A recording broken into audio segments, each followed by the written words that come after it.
Hi, my name is Bill Fortney, and I appreciate you sticking in here and making it to the point where we're talking about real world data analysis. So, we've given an introduction, and now in this one, we're focusing on how there's variation in everything, and our population might change. Okay, so we showed how we've got the foundations of how to calculate the probabilities, but now we've got to worry about measuring and obtaining reliable information. And it's hard because our boss is going to hit us with these questions. And with everything we do, we've got to keep in mind that we're going to need to design our experiment and have a detective's point of view on all of this. And there's three reasons why it's really hard, and we're going to look at those. And we're going to start with there's variation in everything. That's what we're doing now. Okay, so we saw this where we looked at three different factories with different variations, and we highlighted the fact that the answer's never just a number, it's always a range. And I want to use this to get the idea there's variation in everything. Yeah, we know that, but we've got to take multiple readings because look, if we just came in here and took one reading, we could get this one. Well, that's like we could get just the high one, or we may come down here and get a low one. And if we did that, you remember that question our manager asked, does the sample appropriately represent the real thing? Well, no. If all we did was take one, we would think our factory was operating at 84. If all we took was one, we might think it's operating at 76. No.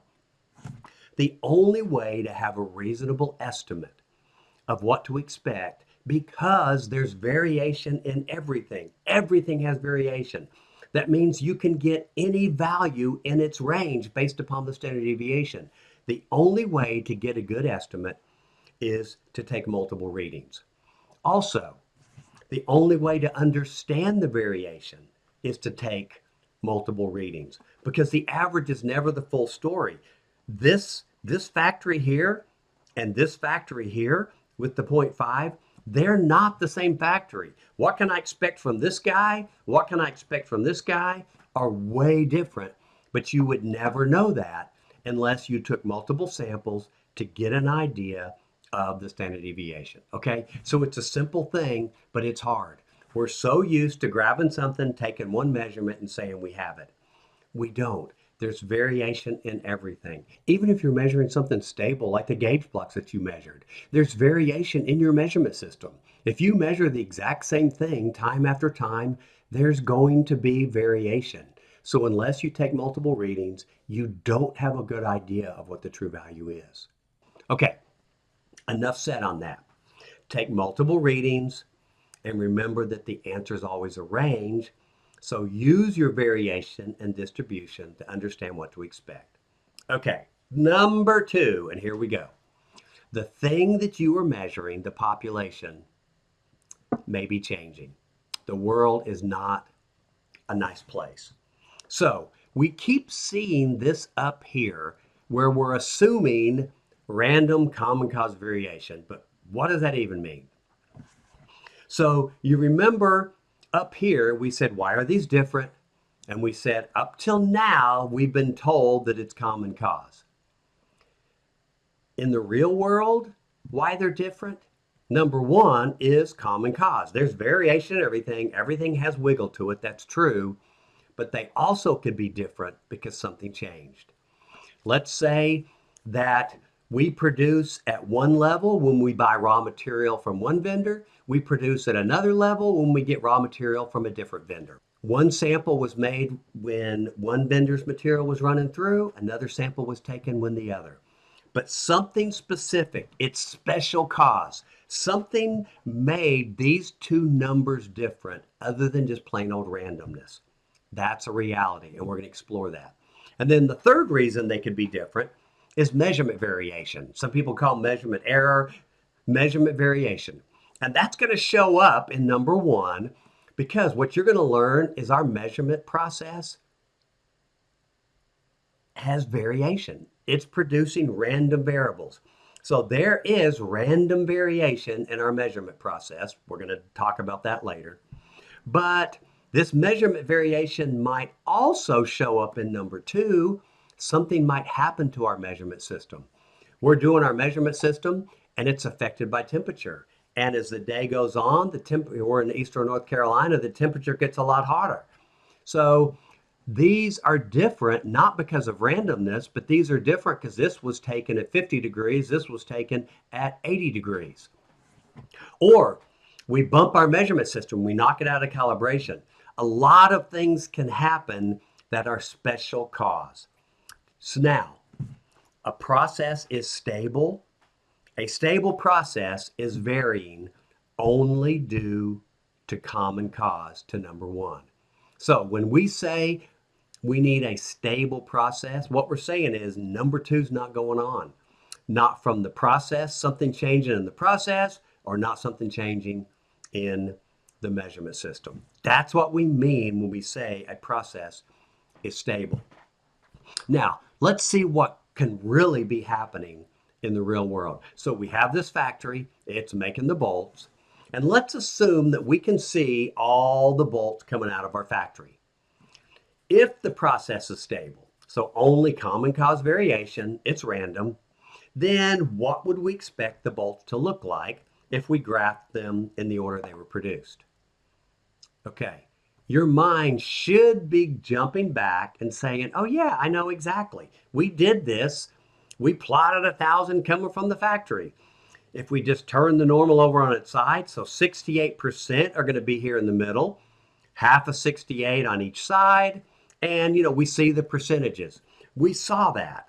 So we can apply that same thing now to our factory.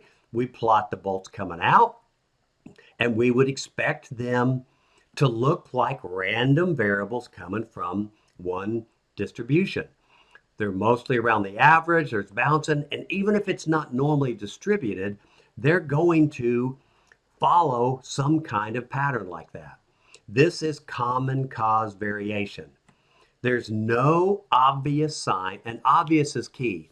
You're going to hear me say later on when we look at things, we're not going on a witch hunt. We are looking for obvious things that says something non-random is happening.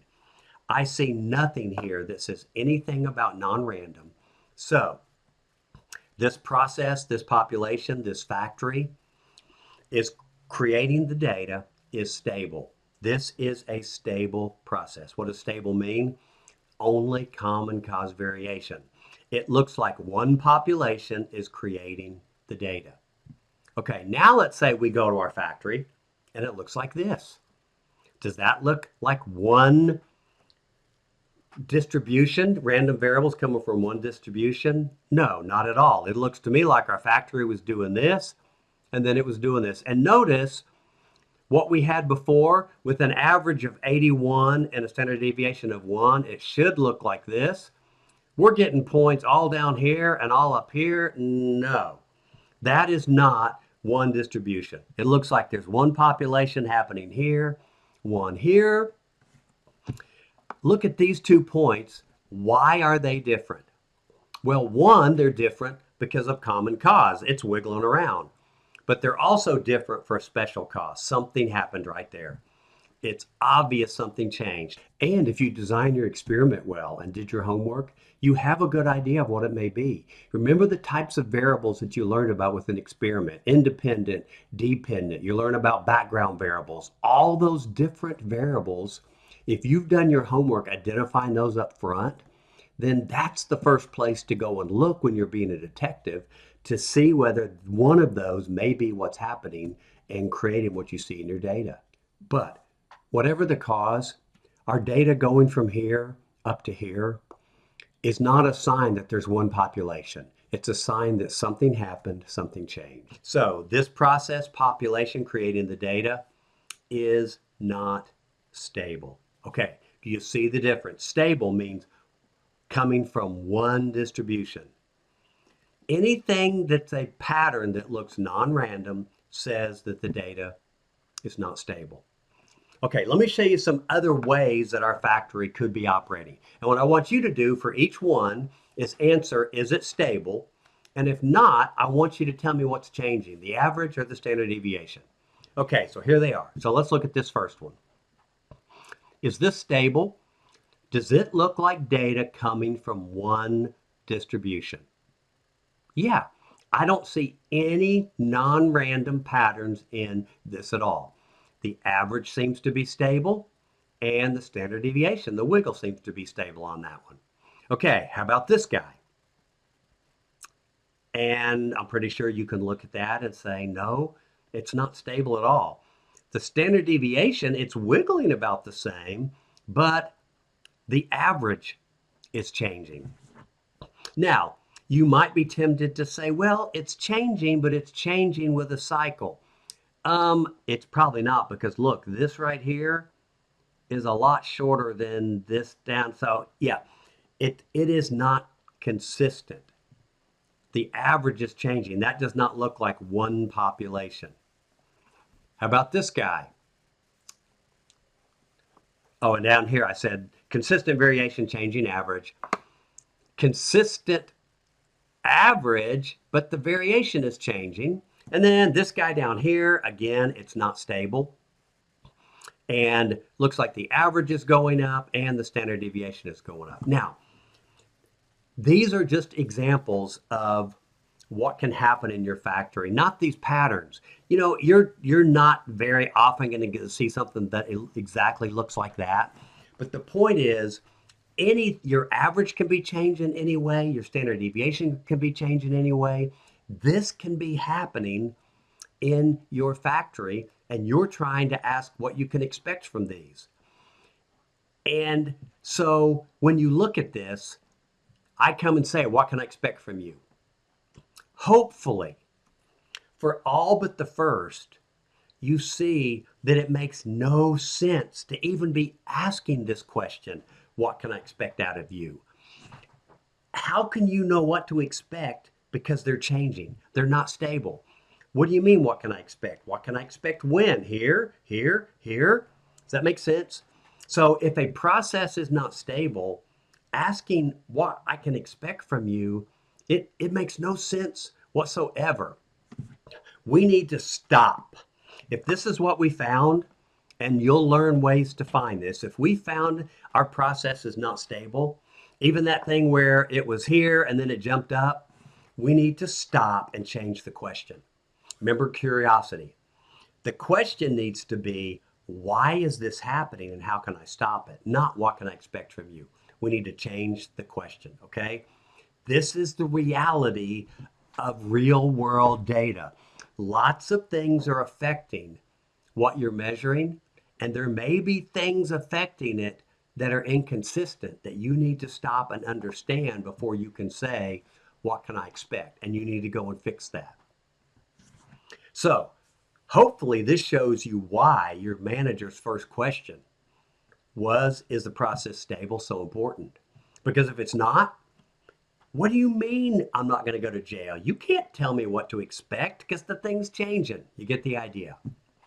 Okay, so I want to pull this together. Why are the measurements different? It could be two reasons. And when I say two, I mean the process and measurement. Measurement's thrown in there. It could be common cause. Just because it's just wiggling. I think of this like a drill that it just wiggles just a little bit. You know, if you drill a hole, it's going to wiggle just a little bit. The random variables from one population. Or it could be a special cause. There was something specific, something changed. The drill's not wiggling. I actually bumped it and now it's in a different spot. So we had this example. This is random, common. This is systemic, special cause. The pattern is not consistent with one population. Okay, if it's common cause, it's consistent, it's stable. It's varying in a predictable pattern, so we can use the average and the standard deviation to estimate the population. Then we'll use statistics to understand what to expect, and we'll go do our engineering analysis. If it's a special cause, if it's not stable, it's not consistent, it's not stable, it's varying in an unpredictable pattern, we can't use the average and the standard deviation to estimate population parameters. We need to understand the issue and go resolve it, okay? So keep this graph in mind. Come back to it. Realize your manager saying, was the process stable? He understood, look, if it's not, all bets are off down here. If you're going to give me an answer, you need to know that the process was stable. So let me just give you a quick example of what this would look like in the real world. Let's go back to the two graphs we had of our factory. So over on the left, we look at this. It looks like one population that's creating the data. It's stable. So right here, we can use statistics. So to answer the question, what can I expect? Well, I can expect 81 plus or minus X times 0.9. X meaning whatever confidence we want, 95, 99, if we need more, like 100%, if we're going to jail, whatever it is. But now we know what to expect and we can go about answering our engineering question. Over on the right, it's obvious this is not one population. It's not stable. So we're down here on the bottom. So we stop and we start to explore. And so our first issue at hand is to understand why this is happening. And now let's say we understand that it's happening because two different vendors material. When we run one vendor, the factory looks like this. When we run another, it looks like this. Remember, we're detectives. We've just learned something amazing. And so now we have to figure out, what do we do with that? So we start exploring. Is that okay? Do we care that we have two different vendors? Would we rather just use this vendor? No, we need the two vendors. There's business reasons why we have to use two vendors. This is the reality. And so we say, okay, I have learned that I actually have two populations in my process. So what can I expect from you? Well, why do I want to know? Well, because I want to know whether my boss is going to go to jail or not. We have to make sure we're always producing above the standard. Well, all right, in that case, what I would do is I would go back and I would study this process with just this vendor's information. And I would then look and say, okay, what can I expect from my process? Because I want to know how low I can go. So I would do it with this vendor's data right there. Okay, does that make sense? Just because it's not stable doesn't mean all bets are off, but we have to understand it. If we try to understand why this happened and we can't explain it, we have to keep trying until we can explain it. Because what that's saying is we don't know what's happening, why in our process. So we never know when something else is going to happen. Okay, so that kind of shows you how that, how you actually use this. Do I see something stable or not stable? Not stable means stop and understand. As you start to understand, you still might be able to draw conclusions with that data that you have or by getting some more. Okay, so now let's close this section up. The thing that you're measuring may be changing, so carefully design your experiment, do your homework. Remember, I talked about all those variables. Pay attention to them, identify them, decide which ones really affect and whether you need to measure them, whether you need to try to keep them constant, what you need to do with them. And then view your data as a detective with curiosity. First, is it valid? Is it stable? And then what is it trying to tell you? Then the last thing that we have is your measurements are only estimates of the real value, and understanding what that really means and how we deal with that when doing experiments. But before we do that, I'm going to stick a video in just looking at how do you know whether your process is stable or not. That step that we said right here where first, is it valid? We're going to look at how to do that.